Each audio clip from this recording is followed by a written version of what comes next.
Okay, so as I said, this presentation is being recorded, so it will be posted on the library's Facebook page and YouTube channel.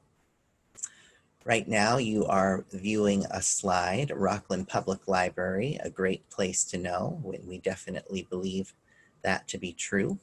Somebody else is currently entering the room, so welcome to you. Thank you for joining us this afternoon of June 25th. I'm Shane Billings, and I am the Adult Program Coordinator here at the Rockland Public Library.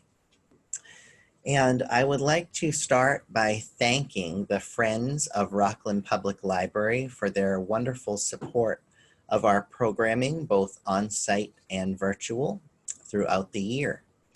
And I would like to give a huge thanks to the Mid-Coast, the League of Women Voters Mid-Coast, who co-sponsored this talk with us.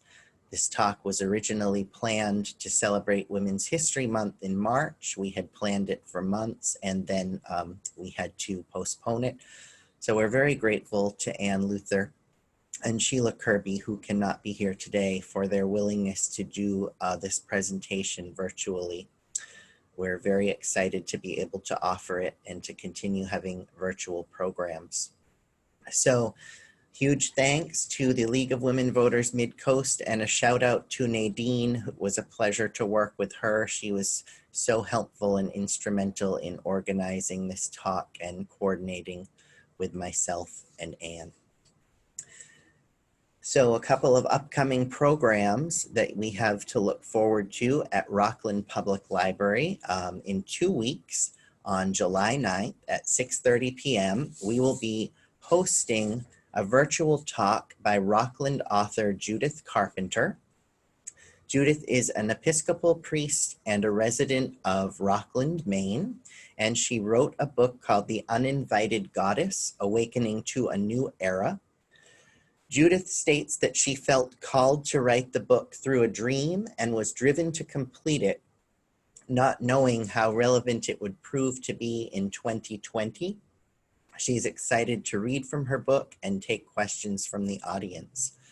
And then the following week, on July 16th, we will welcome National Board Certified Health and Wellness Coach Hester Cole for an informative talk on eating and triggers and comfort eating. And she's going to be giving us a lot of useful information in that presentation, which will also be on the Zoom platform. If you want to attend either Judith's author talk or Hester Cole's talk, please email me at sbillings@rocklandmaine.gov for the link to attend via Zoom. And now just a brief word about the Zoom protocol for this talk. As soon as I wrap up here, Ann will be taking the stage. The majority of this will be a slideshow with her speaking, and the audience is muted. At the end of her talk, Ann will open it for questions. And I encourage you to use the chat box. If you're afraid you might forget your question, feel free to type it in. I will be monitoring the chat box, and we will try to get to all of your questions. You can also use the raise hand feature that Zoom offers, and we will try to look for that. If you use that feature, we can unmute you and let you ask your question, but please be aware that you will show up on the video unless you turn video off on your settings. So if we don't see your raised hand, just use the chat box, but one way or another, we will get to your questions. So without further ado, I am going to introduce Ann Luther, and Sheila Kirby was supposed to be a co-presenter.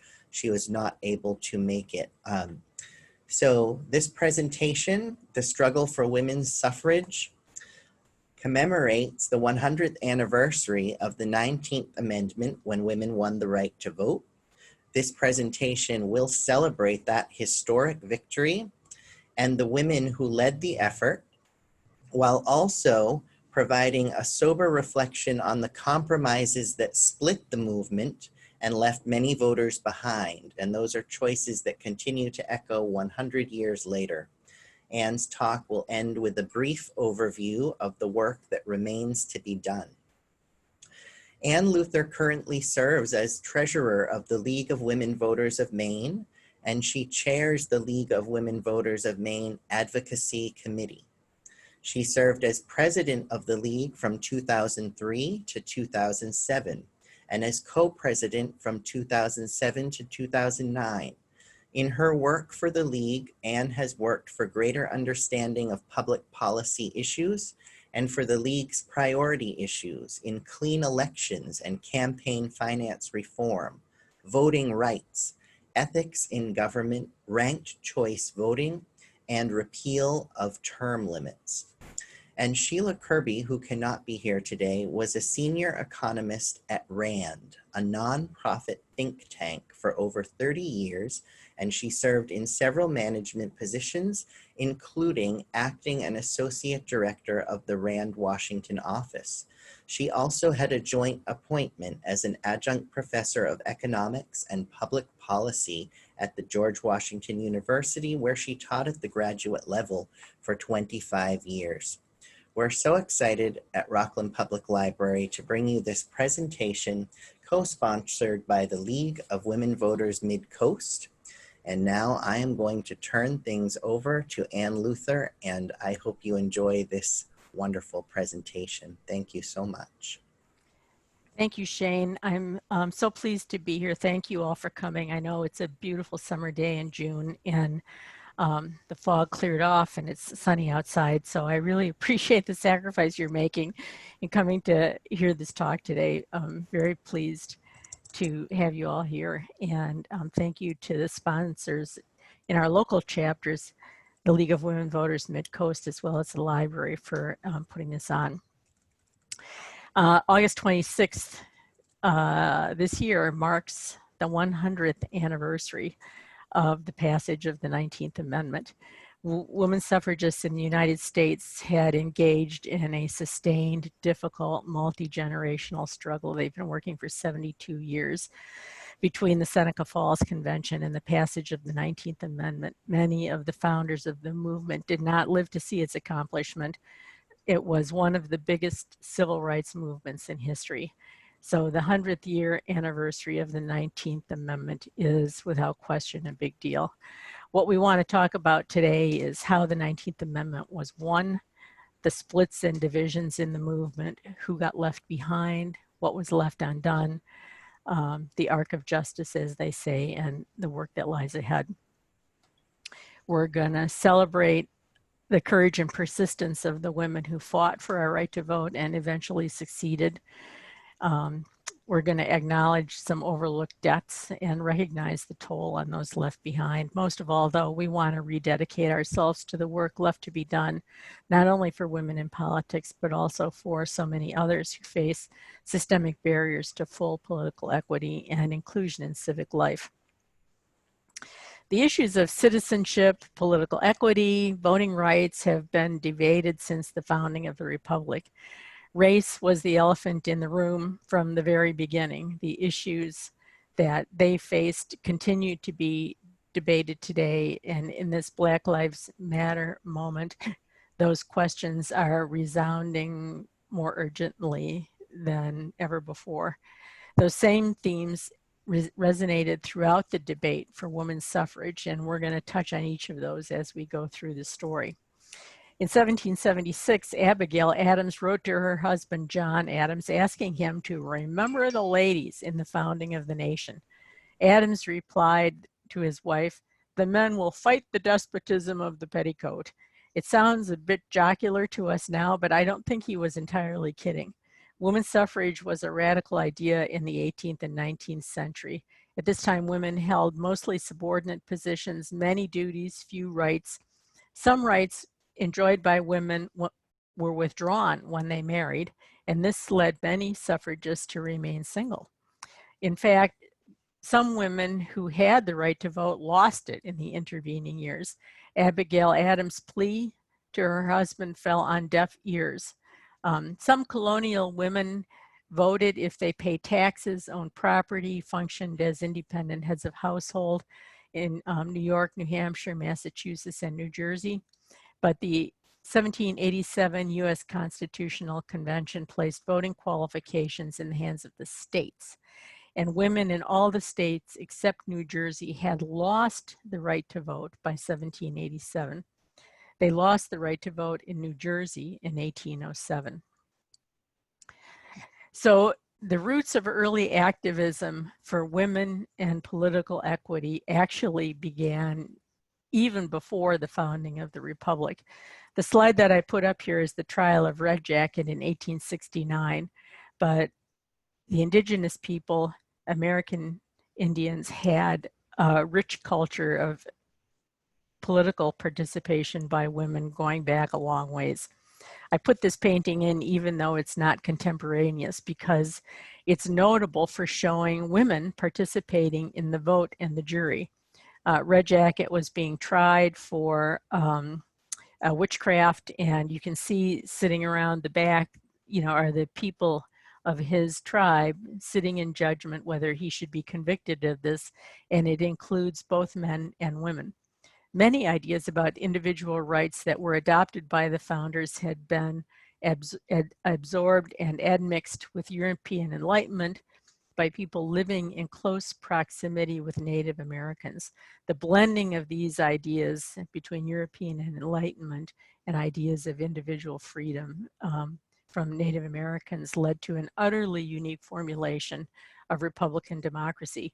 Early feminists were inspired by this and were particularly influenced by the example of women in the Iroquois Confederacy. Iroquois women had equal voice politically. Clan mothers nominated chiefs, removing them if necessary. Women participated in major decision making. They had the power to veto any act of war. They had property rights. Early suffragists interacted with these Native women and saw the political power and respect they received. Especially Lucretia Mott and Matilda Gage in particular were among those who observed firsthand how the Iroquois Confederacy treated its women politically and carried some of those ideas forward into the early suffrage movement. Another early influence on suffrage was abolition. Moral outrage over the evils of chattel slavery motivated many women to become politically active for the first time. Quakers, church sewing circles, female improvement societies, female anti-slavery groups were all places of political and abolition activity for women at this time. The Grimke sisters pictured here, Sarah and Angelina Grimke, were the daughters of a South Carolina slaveholding family, and they had hated slavery from childhood. They began speaking to groups of women at first, but they were so powerful speakers that they were eventually joined in the audience by more and more men. This caused a little friction. Here is a cartoon that shows somebody calling these women a downright gabbler or a goose that deserves to be hissed. These women speaking to mixed audiences of men and women were strongly opposed by the Council of Congregationalist Ministers of Massachusetts as unwomanly and unchristian.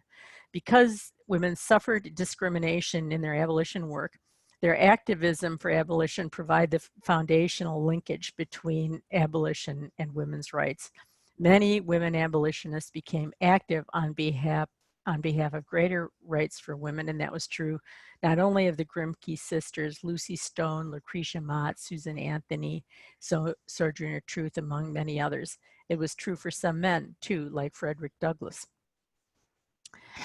The seeds for the suffrage movement were planted officially in the summer of 1840.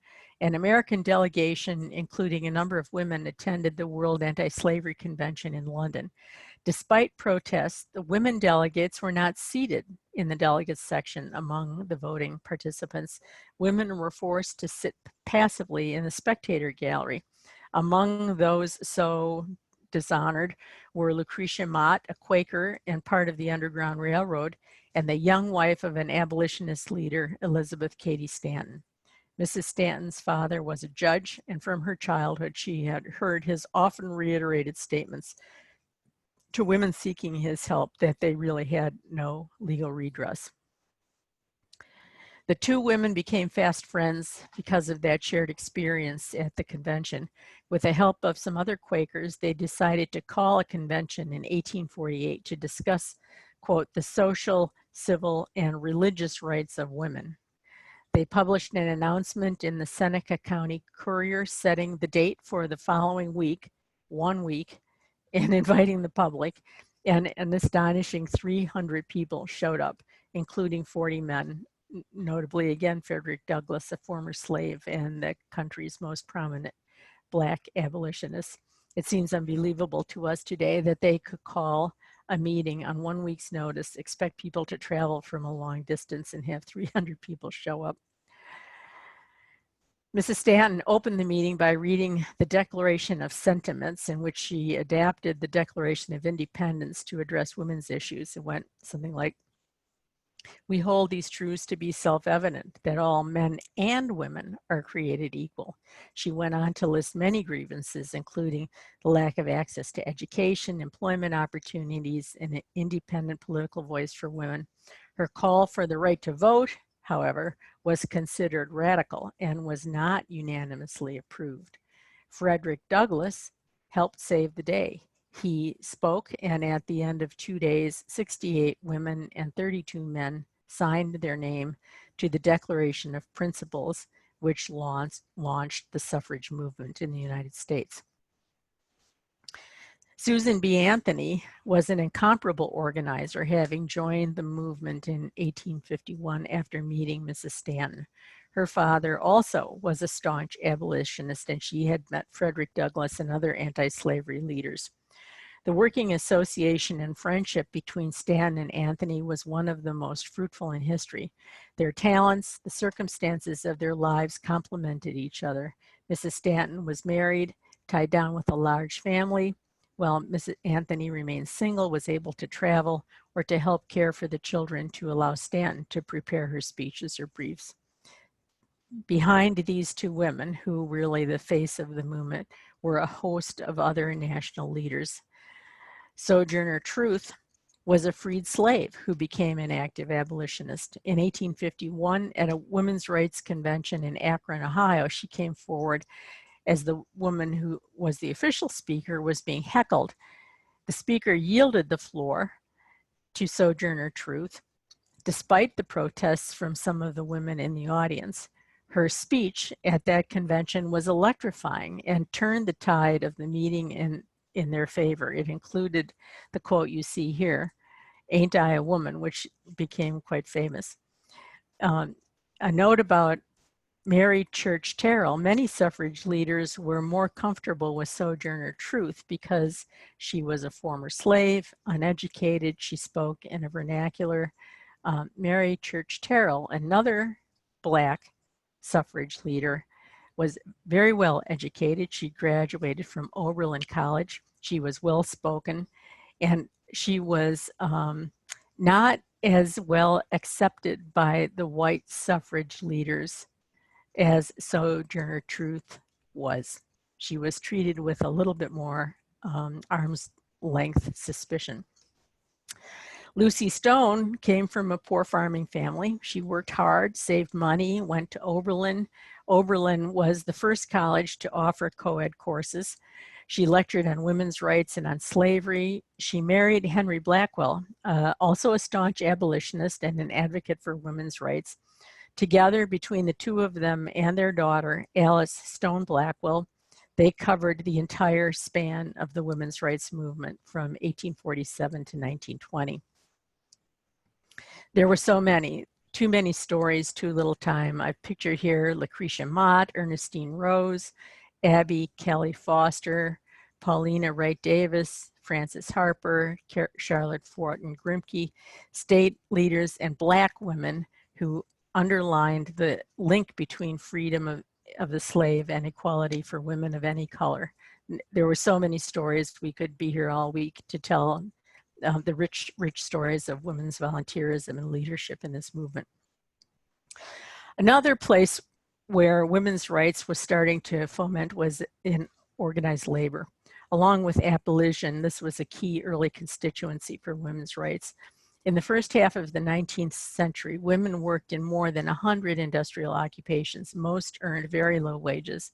It was these women living in slum conditions that were the first to organize for better pay and shorter hours. Sarah Bagley, the first notable woman trade unionist in the United States, organized the Lowell Female Labor Reform Association, and women went out on strike in the 1830s and 1840s.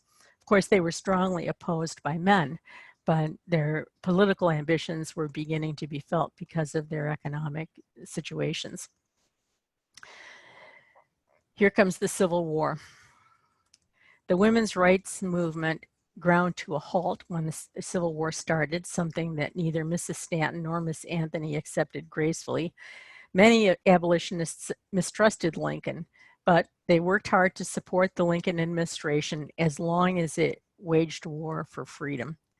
And they worked hard for and collected 400,000 signatures to petition Congress to pass the 13th Amendment, the first of the Reconstruction Amendments.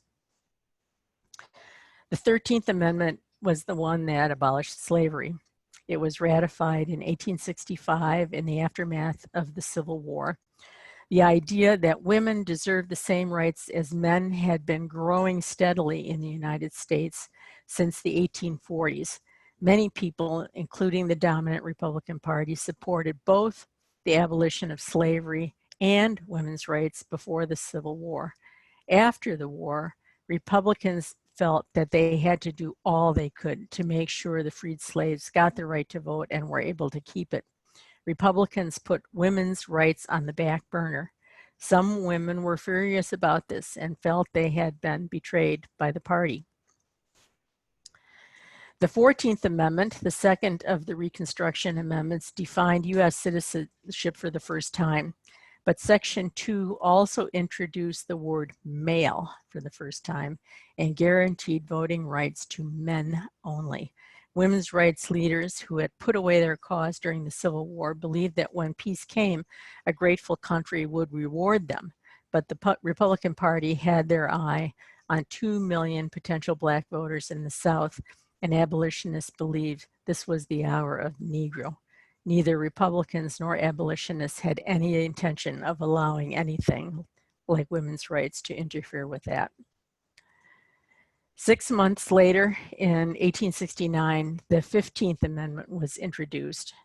This was about voting rights and citizenship. It said nothing about gender, nothing about sex.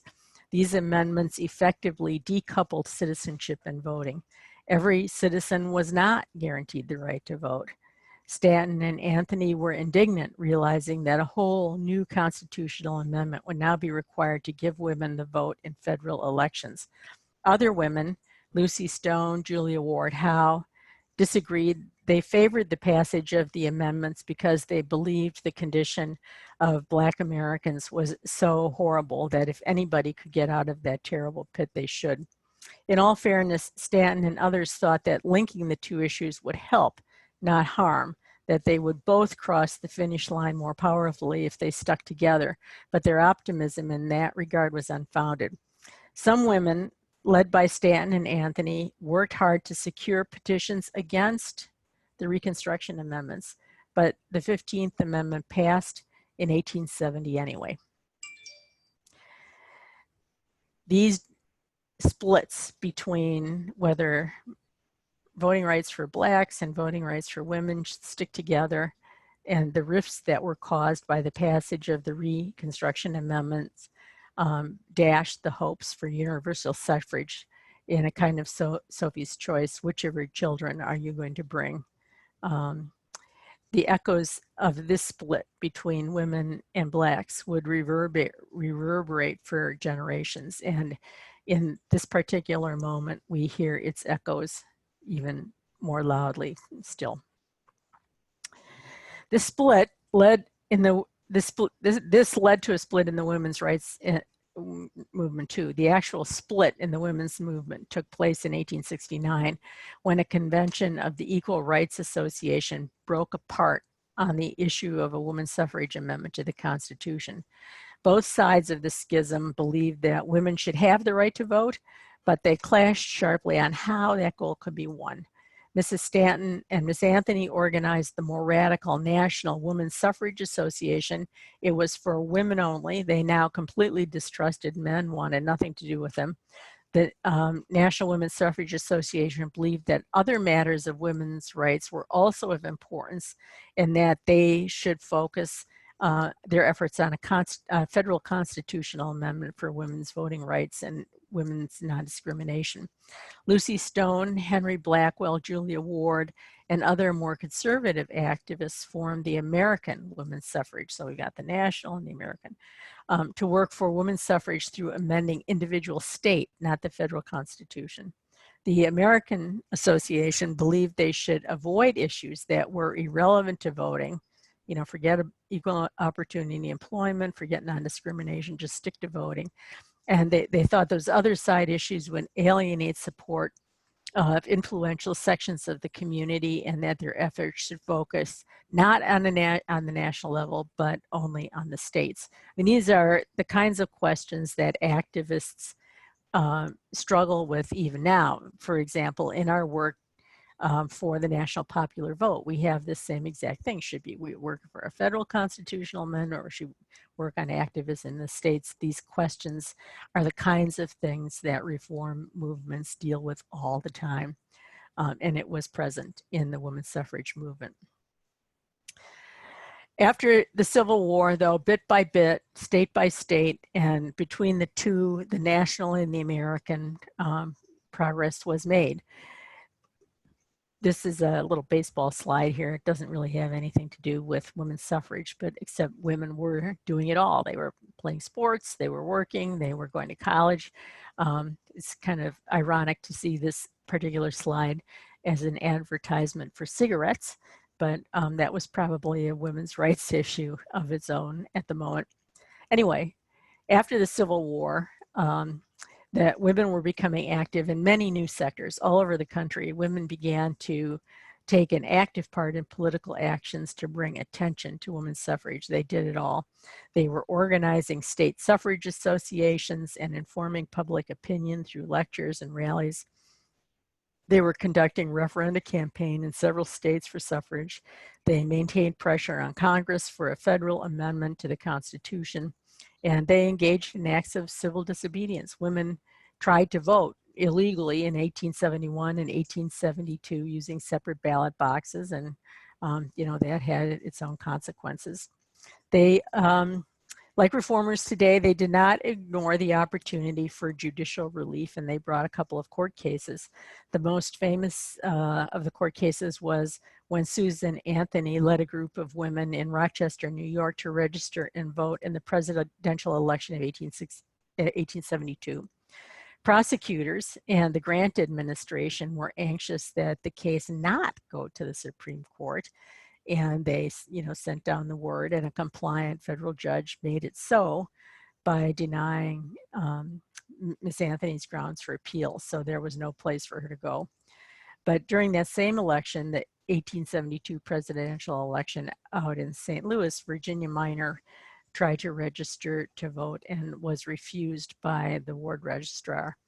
She and her husband, the Minors, sued the registrar in St. Louis Circuit Court, and the Minor case was not squelched. It did go to the Supreme Court, which then handed down a decision in 1874 that, get this, suffrage was not coextensive with citizenship, that states were within their rights to withhold suffrage from women, even if they were citizens. It's shocking to think of it today, but that was the line of thinking at the time. The Anthony Amendment grew right out of that. Okay, if that's the way the federal courts are going to look at it, then we need a new constitutional amendment. And the measure called the Anthony Amendment, which was exactly the words of the amendment that finally passed in 1920. The Anthony Amendment was first introduced in Congress in 1878 by Senator Sargent of California, who was a close friend of Susan Anthony's. Originally, it was to be the 16th Amendment, but it failed to pass, and it failed to pass, and it failed to pass, and subsequently the 16th through 18th were used for other things. The 16th was for income tax, the 17th was direct election of US senators. The 18th was infamously prohibition. But in 1878, when the Anthony Amendment first came up, it was roundly defeated, led by Southern Democrats. But some progress begins to happen in the western states. The territory of Wyoming wasn't actually a state, but the territory of Wyoming passed the first women's suffrage bill in 1869. It gave women the right to vote, control over their own property, protected them against wage discrimination as teachers. Lawmakers in Wyoming wanted to get, well, it was like 9-to-1 men to women, and they were hoping that giving women the vote would bring some publicity that would cause more women to move to Wyoming. The Democrats in the legislature also wanted to embarrass the Republican governor. If they passed this bill, they thought the Republican governor would have to veto it. So that wasn't exactly a high-minded motivation. And then there was also a race-based undertone to it. Many who promoted the amendment strongly believed that if Blacks and Chinese were to have the vote, then if Black men and Chinese men were to have the vote, then women, especially white women, should have it too. Never mind, it passed, and the governor did go ahead and sign it, and it actually became law in 1869. As many as 1,000 women appeared to have gone to the polls afterwards, and to the disgust of many Democrats who passed it just despite the Republicans, many of the women voted for the Republicans. It was slow going. You know, it took another dozen years. In the 1890s, the rise of the populist movement provided the context for two more successful state referenda, first in Colorado in 1893, and then in Idaho in 1896. But it was sort of 2 steps forward, 1 step back. In Utah, women's suffrage became entangled in the polygamy controversy. In 1887, Congress punitively disenfranchised all Utah voters until the Mormons repudiated polygamy. In 1890, the church leadership recapitulated. The men of Utah were reenfranchised, but women had to wait until statehood in 1896.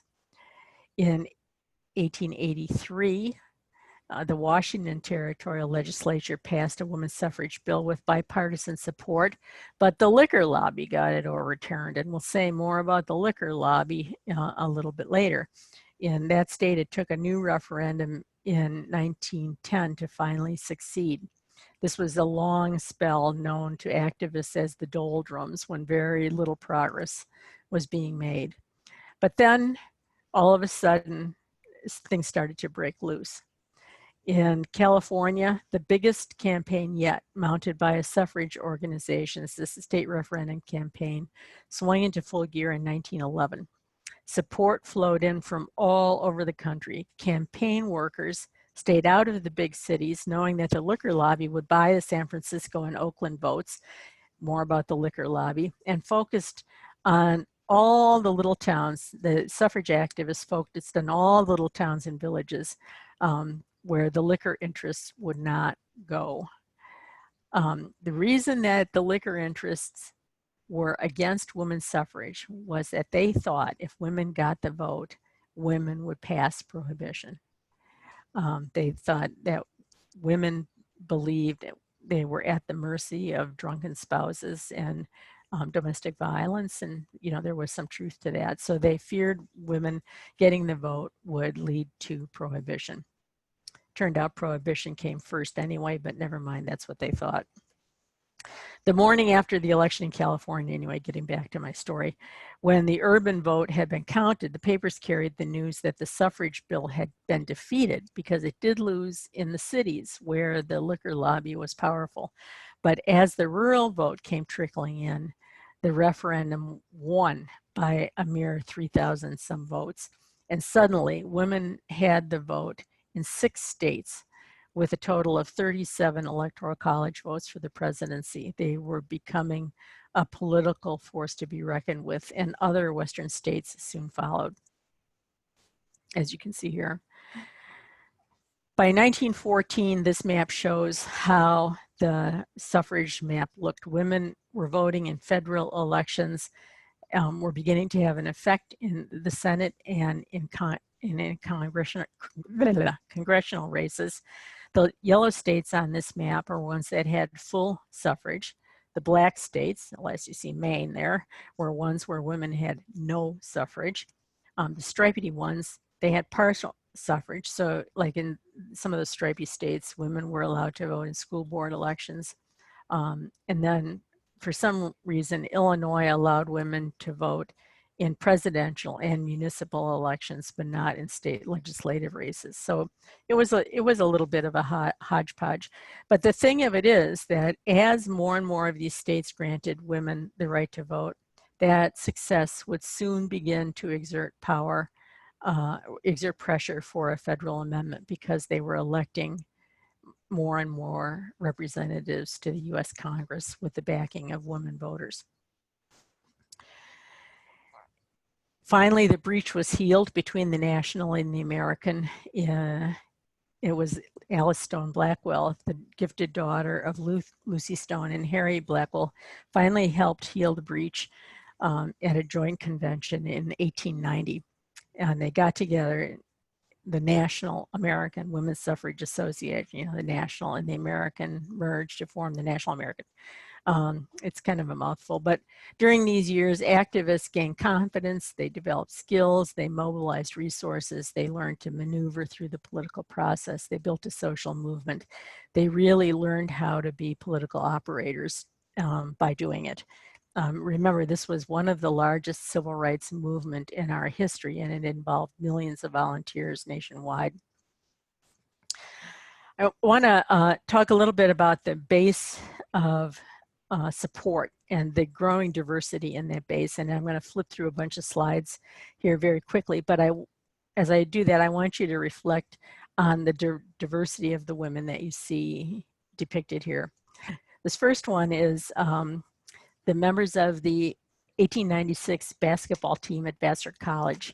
The expansion of women's opportunity for higher education provided a catalyst for suffrage activism.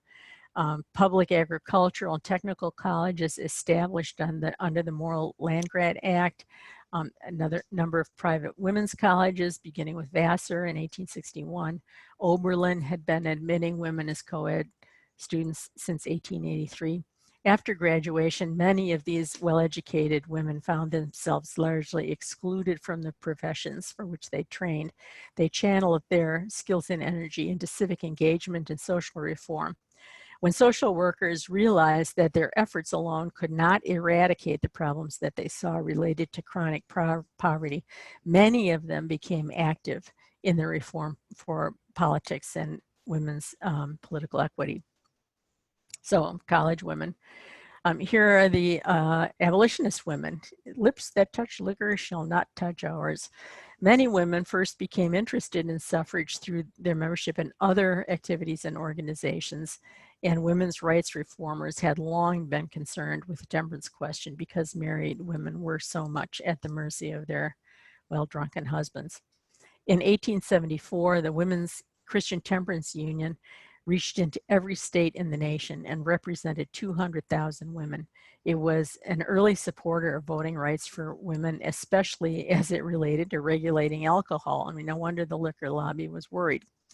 Many suffrage leaders felt that the two issues, temperance and women's suffrage, should not be linked in the public mind as the liquor interest opposition became stronger and more vitriolic.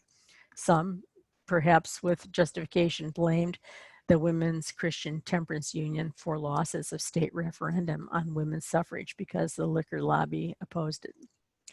Here's another demographic. The National Association of Colored Women was formed in 1896. It was an early and important endorser of women's suffrage. Voting rights were important to Black women, maybe more so even than they were for white women.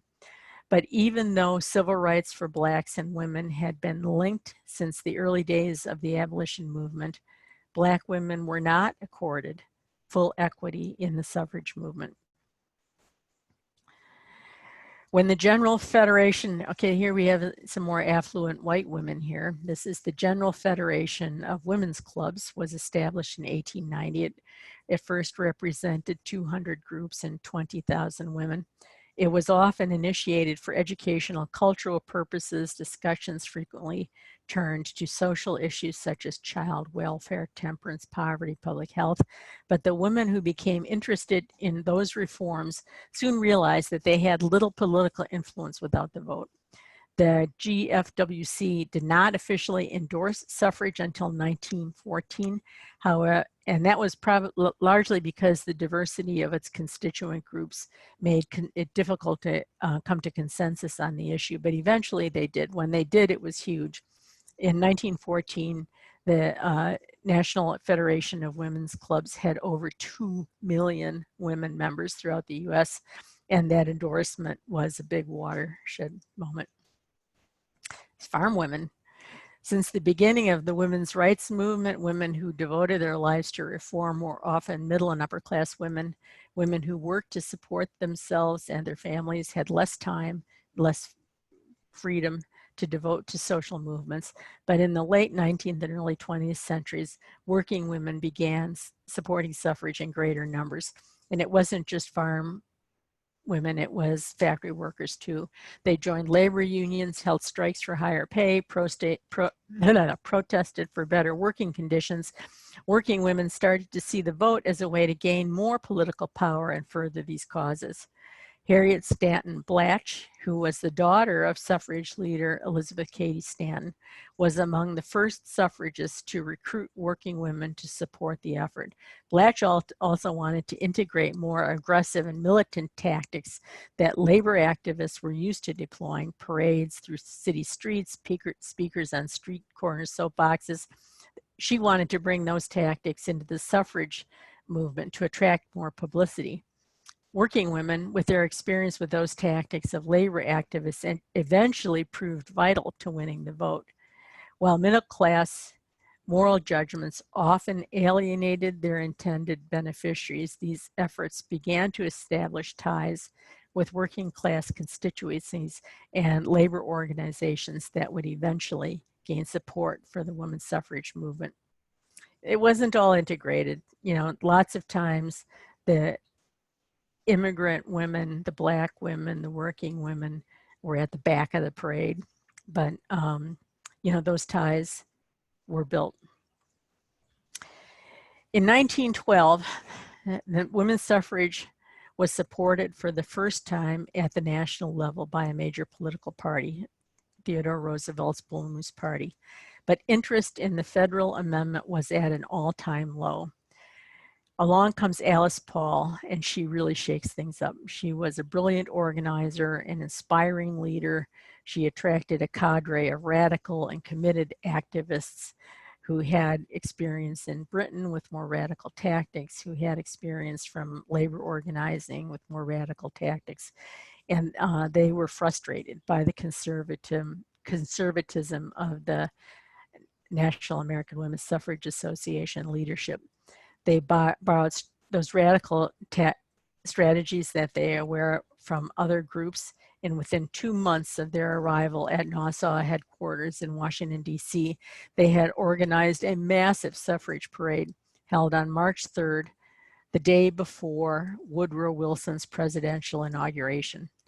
The parade, calling for a federal constitutional amendment, featured 8,000 marchers, 9 marching bands, 4 mounted brigades, 20 floats, and an allegorical performance near the Treasury building.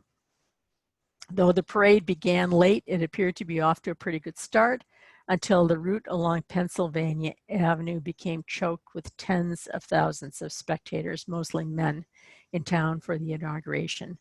Marchers were jostled and ridiculed by many of the crowd. Some were tripped, others were assaulted. Policemen appeared to be either indifferent to the struggling paraders or sympathetic to the mob. Before the day was out, 100 marchers had been hospitalized. The mistreatment of the marchers amplified the event and the cause into a major news story and led to congressional hearings where the DC superintendent of police lost his job. From Alice Paul's perspective, I'm sure she did not actually wish for people to be injured or jailed, but the publicity was a dream come true. This led to another split. Paul wanted her suffragists to be more provocative, hoping a publicity-rich strategy would help secure the passage of the federal suffrage amendment. Nassau preferred state-by-state campaigns, front-door democracy, going in and lobbying, standing up, traditional methods like petitioning legislators, lobbying petitions. Soon after the 1913 parade, the militant suffragists broke away from Nassau and founded the Congressional Union, which later became the National Women's Party, led by Alice Paul. Its sole purpose was to work on the federal suffrage amendment. The split between the two deepened when the upstarts began holding the party in power responsible by sending organizers into 9 Western states to persuade voters to oppose Democratic candidates during the 1914 election.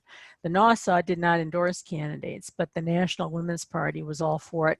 Remember, at this time, Republicans were more likely to be pro-suffrage, Democrats more anti-suffrage, and so these folks were out to elect Republicans and depose Democrats.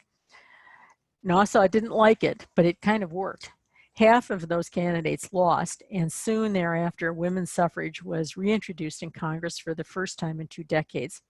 This strategy wouldn't have worked, of course, if the state-by-state strategy that Nassau had been promoting had not already gained a foothold in the West, but this strategic difference infuriated the leadership at Nassau since it undermined their efforts to lobby politicians to gain support. And again, I'll pause and reflect. These efforts to endorse or not to endorse candidates, to be partisan or to be nonpartisan, we're dealing with these issues in our activism work even to this day. Anyway, Nassau moved in a diametrically opposite direction from the National Women's Party. It evolved a program to win over President Wilson to their side, and he gradually did change his mind and addressed the 1916 National Convention of the Nassau, which was led at this point by Carrie Chapman Catt. She was a brilliant organizer, a logistician, a strategist. She drew up detailed plans on how to accomplish the goal of getting the federal amendment passed, outlining a new approach. She had a plan for every single state, had an assigned role to play, whether they'd already won suffrage or not. At the same time, efforts to win another state campaign continued with New York State, the prize jewel.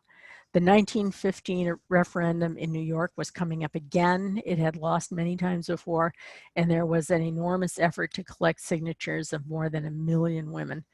The most significant development was the decision of the powerful Democratic machine, Tammany Hall, to abstain from opposing the suffrage measure. They felt it was getting to be too dangerous to alienate the oncoming women voters. Their sitting it out proved conclusive, and the measure passed with a margin of more than 100,000 votes in New York City, while the rest of the state broke even. The more states, and the more big states like New York, that allowed women to vote in federal election, the more susceptible Congress became to the pressure of women's votes. Now, before we get to the victory lap, a word about the opposition. Urban working class men were understandably reluctant to grant more power to middle class women, who condemned them as dirty, drunken immigrants and or violent radicals. Their opposition, working class men, defeated many state campaigns until working class suffragists began to characterize the vote as a way to protect female wage earners and to empower the working class as a whole. Other oppositions included the liquor interests, which we've already talked about, other political machines like Tammany Hall, whose weight was against women in the beginning, flipped over at the end. The anti-suffrage movement was also involved the Catholic clergy. Catholic voters were often in evidence leafleting against the suffrage movement. The original antis, though, were women of wealth and standing. The National Association opposed to women's suffrage. You can see them pictured here. They're on a barge excursion picnic up the Hudson River. And they were women who were doing pretty well under the existing system.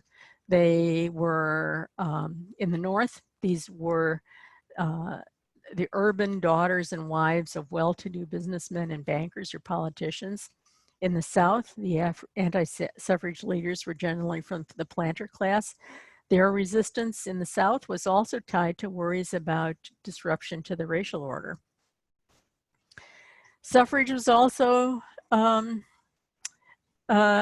opposed by the barons of industry, and you can see here Steel Trust, the Copper Trust, the Standard Oil Trust. You get the idea. Business interests were difficult to link directly with anti-suffrage campaigns, but the suffragists often reported the presence of railroad, oil, and general manufacturing lobbies when suffrage was up for legislative action or referendum. As I mentioned before, some of the women anti-leaders were wives of these barons in various fields, but they were bitterly opposed to the federal income tax authorized by the 16th Amendment as communistic, and the popular election of the U.S. Senate was they were deeply suspicious of that kind of direct democracy. The addition of a large body of voters was viewed as a menace to their oligarchic tendencies. One of the women who knew the senators well wrote here, they believed in an oligarchy of the well-to-do and that they were worried about further regulation if women were allowed to vote. In addition, some of the industry leaders were worried that women would use the vote if they got it to improve the conditions of working women. They were clear about the dramatic links between women's suffrage and the drive to make child labor illegal. Well, guess what? They were right, because once women got the vote, that's kind of exactly what they did. And then, of course, the Southern strategy. There was a lot of opposition to women voting in the Democratic South. Southern Democrats were the staunchest foes of the 19th Amendment, viewing it as basically a threat to civilization. When President Wilson, who was himself a Southern Democrat, reversed his opposition in 1918, he was unable to bring his party along at all. It had taken every bit of racist ingenuity to erect the Jim Crow barriers that defanged the 14th and 15th Amendment in the South. By 1918, poll taxes, literacy tests, grandfather clauses had closed Southern voting booths to African-American men. Women's suffrage could undermine that bigoted project if it spurred interracial solidarity between women, white women and black women, and led to enforcement of constitutional rights for blacks. In an embarrassing moment, the Schaff-Roth-Palmer Amendment from 1914 defined women's suffrage as a states' rights issue. Does that have a familiar ring to it? Nassau believing that Nassau was the National American Women's Suffrage Association, believing that a federal amendment could never be ratified without the support of some of the southern states, alas, supported the Schaff-Roth-Palmer Amendment, another sort of Sophie's choice moment. The National Women's Party opposed it. But look, the 10 states that ultimately refused to ratify the 19th Amendment, Delaware, Virginia, Maryland, North Carolina, South Carolina, Georgia, Alabama, Louisiana, Mississippi, and Florida. Okay, now the final push. When the United States entered the war, World War I, in April 1917, neither Nassau or the National Women's Party abandoned the suffrage struggle. In spite of earlier pacifist activism by Carrie Chapman Catt and others, the Nassau urged women to engage in both war work and suffrage agitation, hoping that their patriotic efforts would gain additional public support for the cause. The National Women's Party concentrated exclusively on suffrage and continued using its militant tactics. It introduced propaganda ridiculing claims that America could fight for democracy abroad while denying women the right to vote at home. Most famously, in January 1917, the National Women's Party began silent picketing outside the White House, and that's what's pictured here. Initially tolerated by the Wilson administration, harassment and violence by onlookers escalated, and finally, to keep the peace, they arrested the women. In June, arrests of the picketers began, ultimately affecting 218 women. This is the incident that's the centerpiece of the movie Iron-Jawed Angels. At first, the charges were dismissed or sentences minimal, but penalties increased over the next few months. Some of the women began hunger strikes to protest the heavy punishment, the bad conditions, the brutal treatment in prison. In response, authorities subjected them to forced feeding. Faced with terrible publicity, officials finally released all the picketers in November.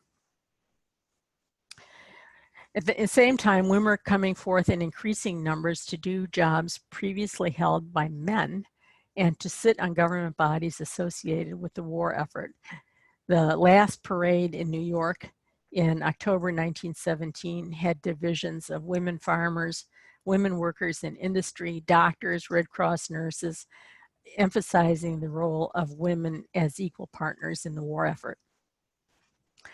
Hopes for a quick victory in the war were shattered. Wilson was preoccupied with the war and so impatient that the National Women's Party resumed militant demonstrations that generated more arrests, jail sentences, and publicity.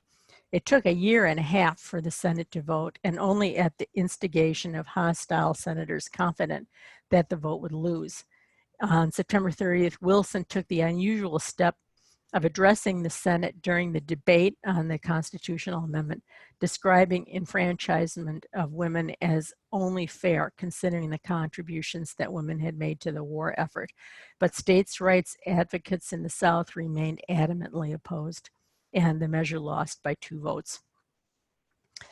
It's at the same time, just because we're in this COVID moment, you know, we have to reflect on the fact that the pandemic, the 1918 Spanish flu epidemic, had a big impact here.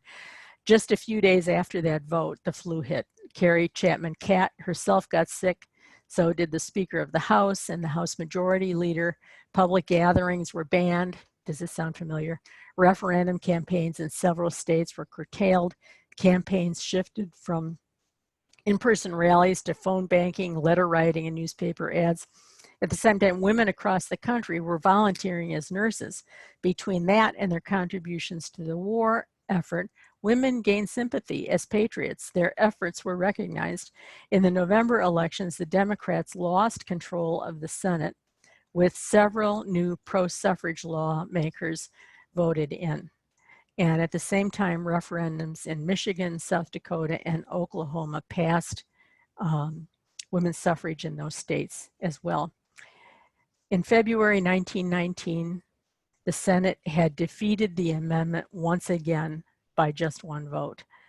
But 6 more states, including those I just talked about, had granted women the vote by the time Wilson called Congress into special session that May. This time, the measure carried in the House by a wide majority, thanks to the election of over 100 new pro-suffrage legislators in those states. And it passed the Senate on June 4th by a 2-vote majority. You know how these constitutional amendments work. First, they have to pass Congress, then they have to be ratified, and ratification of the amendment required another long struggle. It came quickly in states where suffrage organizations remained active, but the process dragged on into 1920. Finally, only 1 more state was needed. Most of the holdouts were in the South. The battle came to a head in August in Tennessee with relentless lobbying by pro and anti-suffrage forces, reports of threats, bribes, drunken legislators, fisticuffs. The Senate passed the measure easily, but in the House, there were numerous delays engineered by the opposition. Suffragists truly believed that they lacked the votes needed for passage. On August 18th, 1920, the vote finally came. And when the roll call reached young Harry Byrne, a Republican from the Eastern Mountains, he unexpectedly voted aye, later explaining that his mother had written urging him to support the measure. Feb Byrne wrote to her son Harry, "Hurrah, and vote for suffrage. Don't keep them in doubt. Don't forget to be a good boy and help Mrs. Thomas Cat. With lots of love, Mama." And Harry has been a hero to the suffrage movement ever since. So it passed. And that was August 26, 1920. Thus, the 19th Amendment to the United States Constitution squeaked to victory. When news reached the big cities, women flooded into the streets in tears, euphoric. Remember, I'm just going to read off this slide, 500 separate referendum campaigns, millions of volunteers, 70 years of struggle, 20 million new voters. This was also the founding of the League of Women Voters, founded by Carrie Chapman Catt in 1920 in the months immediately preceding the final passage. The first convention was held and the League began as a mighty political experiment to help the new 20 million women voters carry out their responsibilities. It encouraged women to use their new power to participate in shaping public policy. From the beginning, the League has been an activist grassroots organization whose leaders believe that citizens should play a critical role in advocacy. This is the platform from that first convention, and I don't know if you can read it, but child welfare, education, home and high prices, women in gainful employment, I think public health and morals, everything that the barons feared was on the agenda from the very first year. And they succeeded in passing a lot of that legislation. On the picture that you're seeing Maudwood Park, who's standing on the right next to the sign in sort of a fur hat there or something.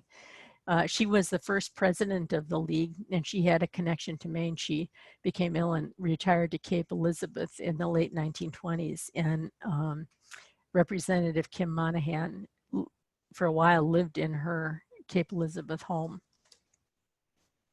All right, let's talk about the splits and divisions that roiled the movement. And we can't let this particular moment pass without calling what it was racism. Roots in the anti-slavery movement did not mean that white suffragists believed in racial equity. The rift began with the passage of the 15th Amendment, but Mrs. Stanton made derogatory references to Sambo and the enfranchisement of ignorant foreigners. She talked about how white women would be degraded if black men got the vote first. There's no way for us to hear those words now, except as racist. The leaders of the black leaders of the suffrage movement were expunged from history.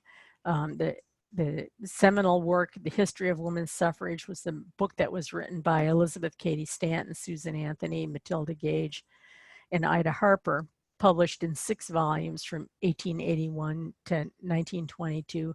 The significance of black women in the suffrage movement was completely overlooked and has been almost entirely overlooked until in the run-up to this 100th anniversary.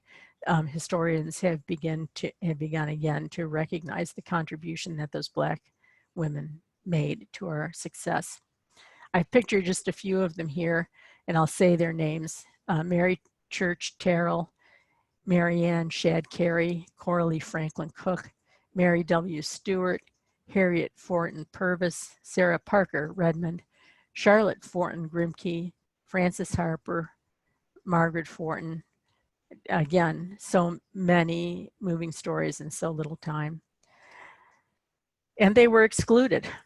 The National Women's Suffrage Association, the dominant white suffrage organization, held conventions that excluded Black women. They excluded Black women from the clubs, and they would not allow Black clubs to join their national federation. It was, just outright exclusion.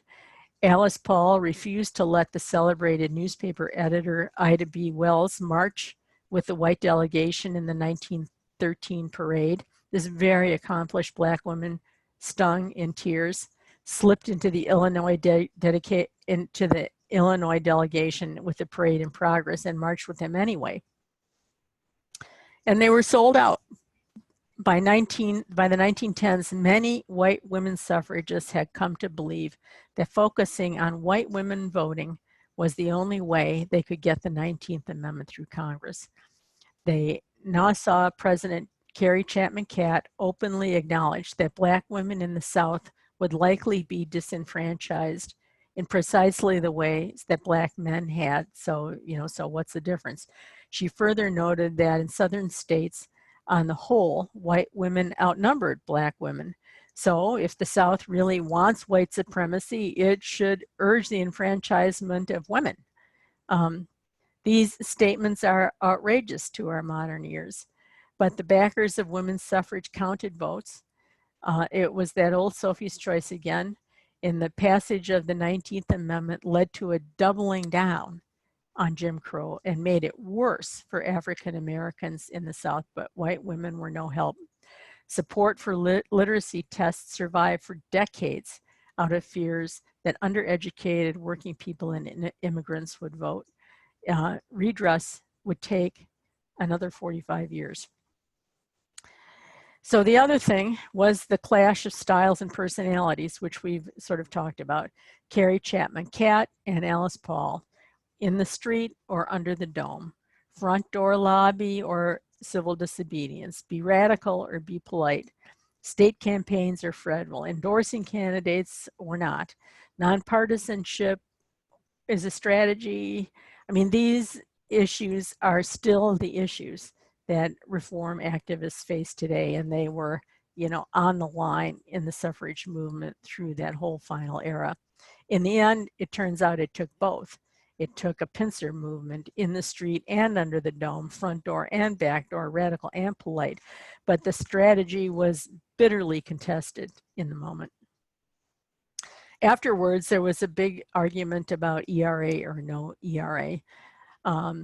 The ERA, Equal Rights Amendment, was introduced by Alice Paul in 1923, but it was not universally embraced by all suffrage sisters.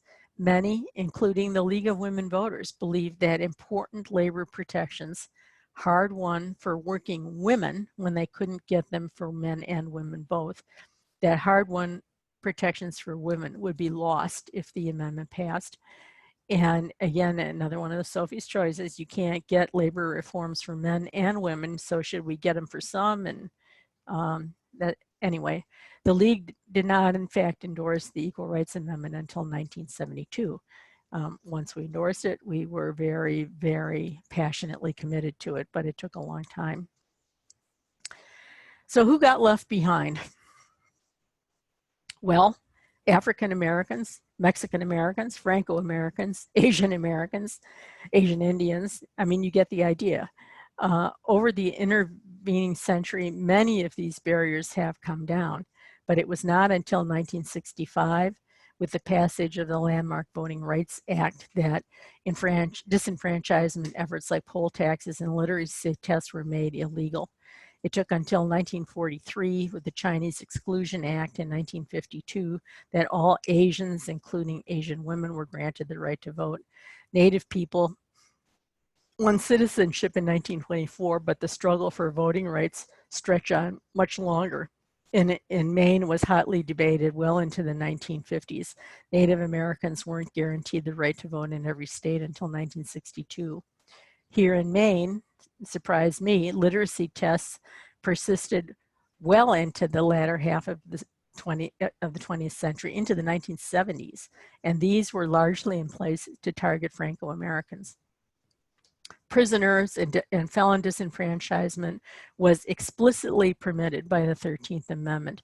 Under Jim Crow, blacks were convicted of crimes in order to disenfranchise them, not the other way around. The barrier is only now beginning to fall.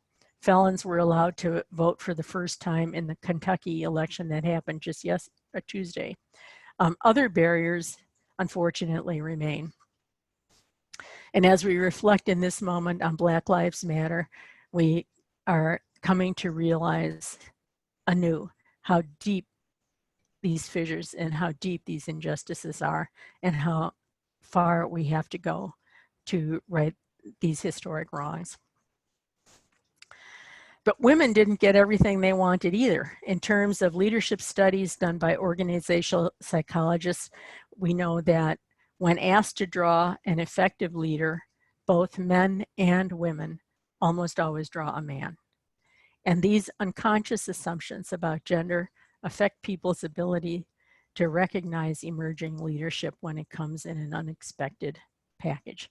Getting noticed as a leader in the workplace and in politics is more difficult for women than it is for men. And draw a qualified voter. There are still significant voting restrictions in many states. Overall, 25 states have put in place new restrictions since 2010. 14 states have more restrictive voter ID laws. 6 states have implemented strict voter ID laws. 13 have laws making it harder for citizens to register. 8 have cut back on early voting opportunities, and we're seeing, poll consolidations and other shenanigans under the cover of COVID. 3 states made it harder to restore voting rights for people with past criminal convictions, made it harder. And of course, the rollback of Section 5 of the Voting Rights Act. There's an historic vote on the Voting Rights Act in the Senate coming up tomorrow. So if those of you who are on the league list watch for an action alert on that, we are hoping that the protections of the Voting Rights Act can be restored.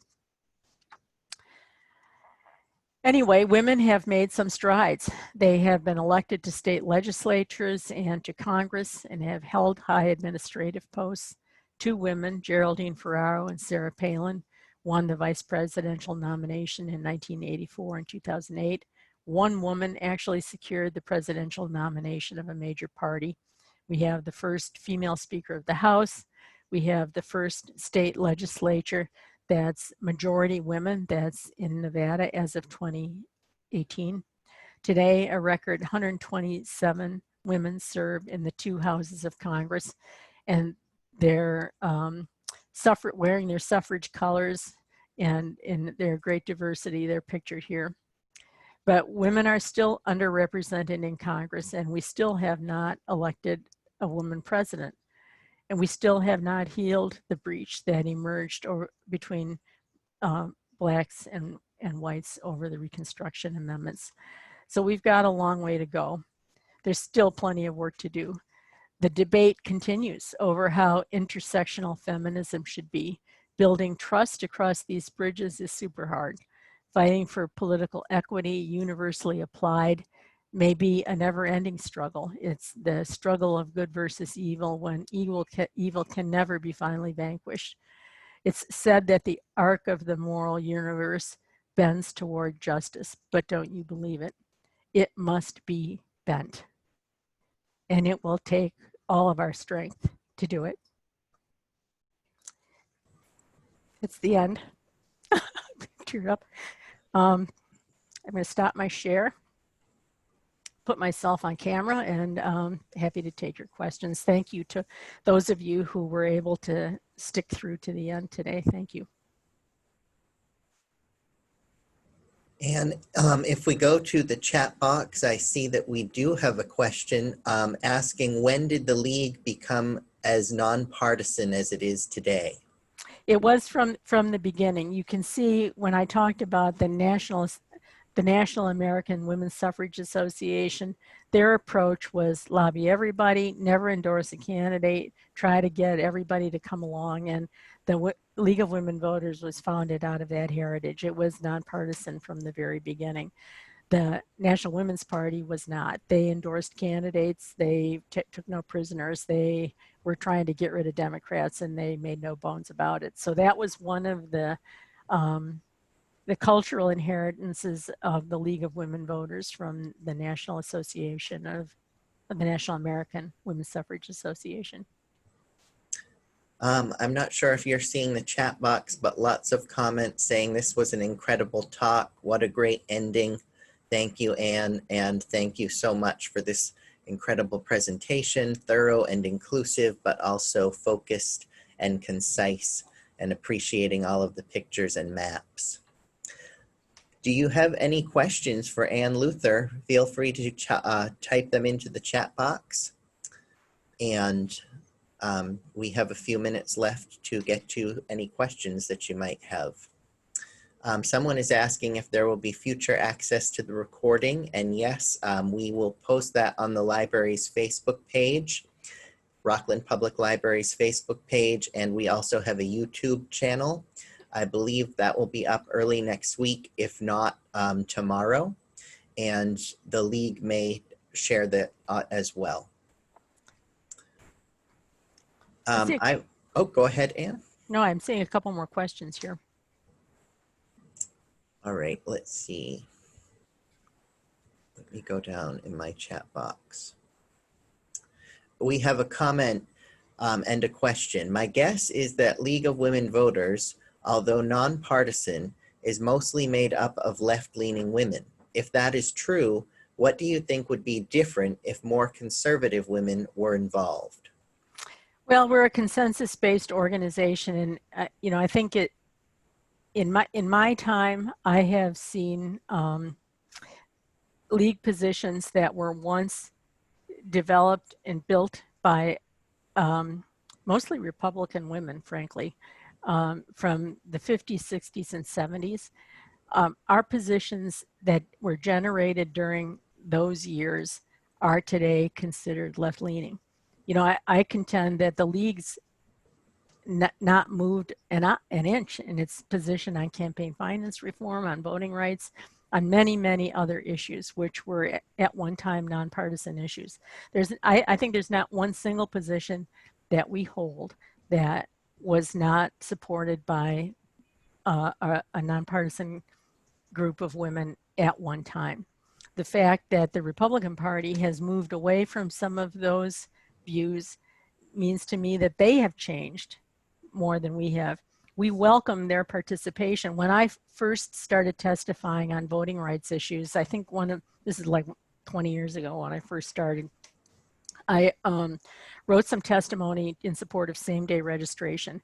And in that year, I think it was 2003, I was able to cite the Hoover Institution at Stanford University, which is a conservative think tank, in support of same-day registration. They felt that same-day registration clearly led to higher voter turnout, and conservatives were for higher voter turnout.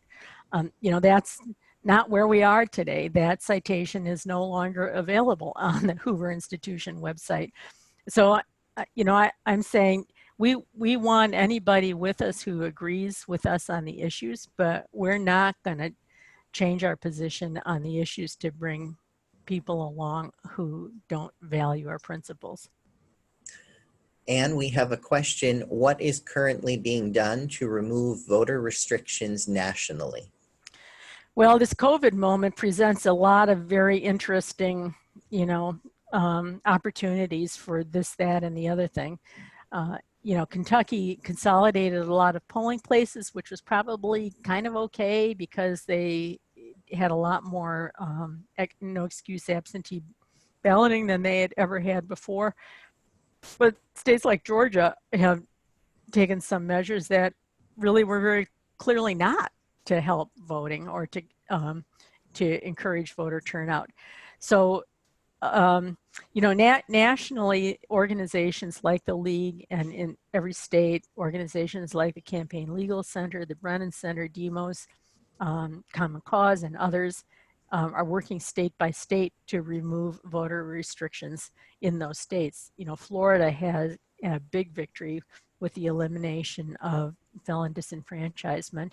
And then that got legislated and litigated, and now it's kind of come out right that that felons can vote after they've served their term.